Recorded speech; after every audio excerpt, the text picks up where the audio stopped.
Welcome back, everybody. Grief is something we all deal with at some point in our life, and it can change the course of our lives. Whether it's the loss of a parent, a sibling, a child, or a celebrity we didn't even know, it can impact our mental health.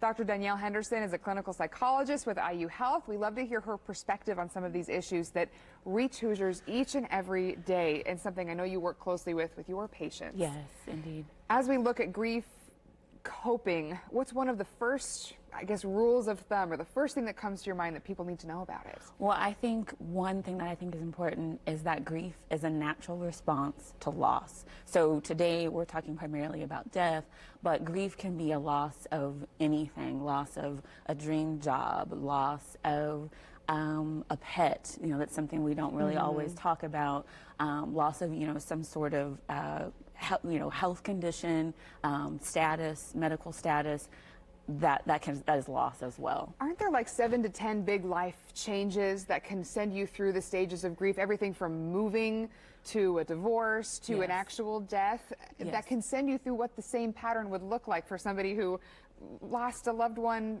and has to go to their funeral. Yes, indeed, indeed. So loss is loss. And so whether, like you said, it's moving or loss of a pet or death of someone, it is a loss, and we can and will grieve.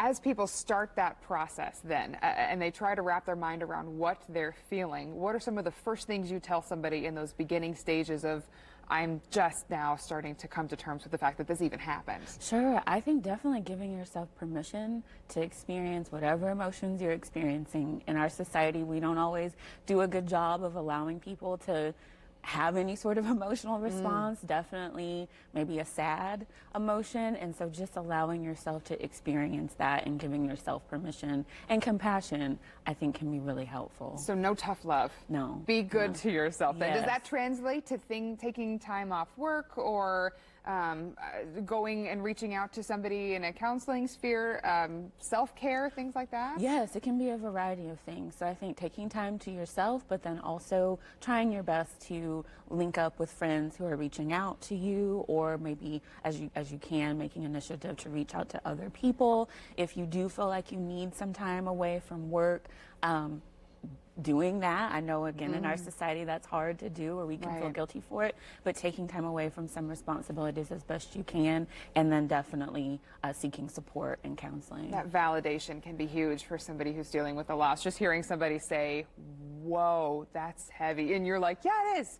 Yeah. Yes. As somebody moves in through those next couple of phases then, what's something that they can focus on, or something you work with your patients to help them get through maybe the toughest part, that bell curve of grief?